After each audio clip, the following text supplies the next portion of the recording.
Joining us on the program right now. Very pleased to have with us the head of the Freedom Group, Mr. George Kollitides. George, thank you for your time, sir. Hey, Cam, great to see you and great to be on the show again. It's great having you here. And, as I said, you got to be able to have ammunition if you want to get out to the range. And Remington Arms, you guys are breaking ground on a expansion to your ammo plant in Arkansas? Yes, that's correct.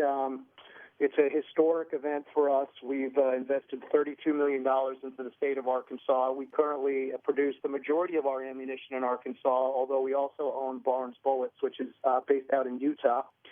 And $32 million expansion will add about 100 jobs and 270 million rounds of ammunition. Yay! Now, is that going to be destined for the civilian market, George? Yes, it is. We primarily serve the civilian market. We produce a premium product, and oftentimes military and law enforcement's not looking for a more commodity product. So the plan is to put that all out into the commercial channel for our commercial customers. That is fantastic news. You throw around some pretty big numbers here, 270 million rounds a year. A $32 million investment. This is going to add 100 jobs to the area. I know right now we're all sort of trying to figure out what the new normal is going to be for this industry because we've seen so many new gun owners. How hard was it to try to figure out, okay, is this the right time? Is this a real sustained growth? Are we going to spend these millions of dollars and all of a sudden ammo purchases start tapering off and then we've got too much supply? I mean, what went into making this decision?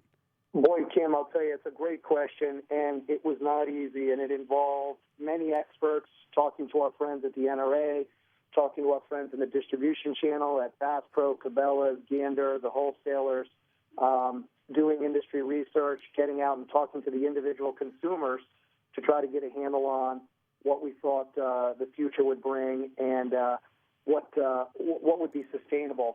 And really, we ultimately triangulated around that set of information.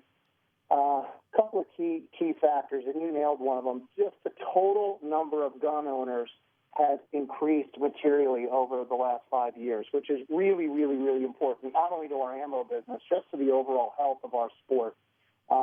We believe those numbers, and we've confirmed those numbers, and as you know, they aren't particularly well reported. We believe those numbers have gone from approximately 60 million gun owners to almost 100 million gun owners.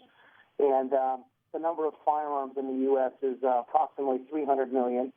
The style of firearms folks are using these days tend to be bigger consumers of ammunition, if you will. Not as many hunters, a lot more competition shooters, a lot more range shooters, where they're going and they're dumping quite a few rounds and mags downrange as opposed to sighting in your hunting rifle with 2 or 3 rounds and then taking a couple of deer and, putting the box of ammo back on the shelf. So we believe the overall health of the industry is very good.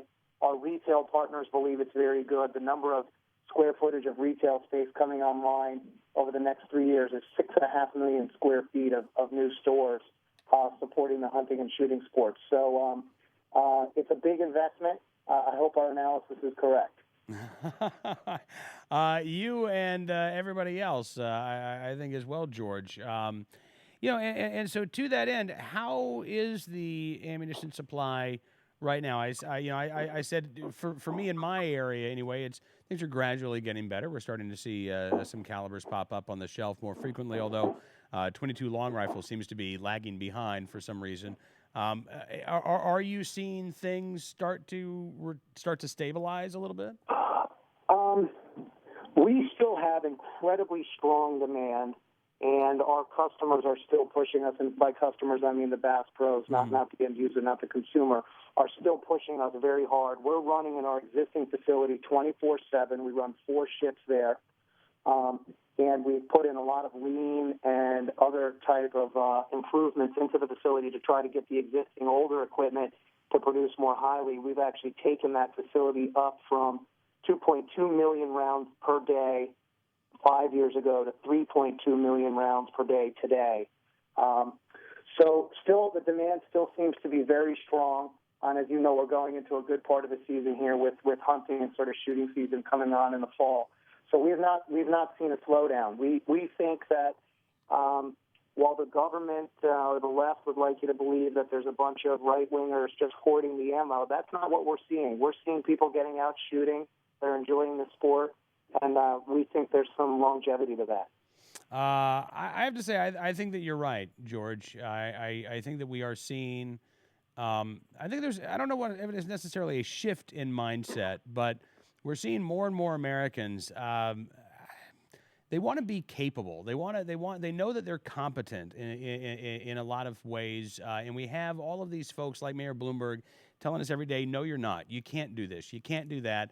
And I think that there is this growing movement in America that says, yeah, well, actually we can do these things, whether it's, taking up bow hunting, whether it's learning to be a gun owner, whether it's learning to be a chef, or just pushing yourself to become more competent than you currently are.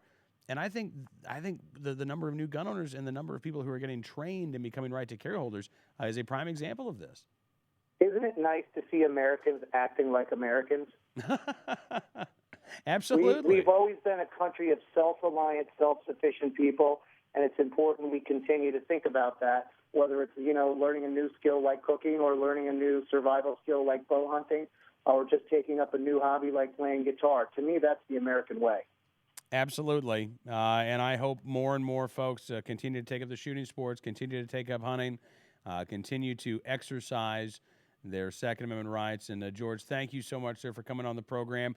When do you think, by the way, that this project will be complete and you'll have the additional 270 million rounds being produced? Or is this going to be sort of a ramping up? We believe the project will be complete, where they're actually producing rounds in the middle of 2014, and that'll ramp up to full capacity by the end of 2014. So we'll actually see the full 270 million rounds in 2015, and probably somewhere close to between a third and half that production rate at the end of 2014. Wow. All right. That is fantastic. George? Hey, Cam, if I can make one shameless plug that I'm really excited about. You bet. We recently teamed with the NRA and Bass Pro in the new NRA Bass Pro gun museum at the Bass Pro flagship store. And we're really excited about it. We contributed 16 historical pieces of artwork, as well as 75 antique guns.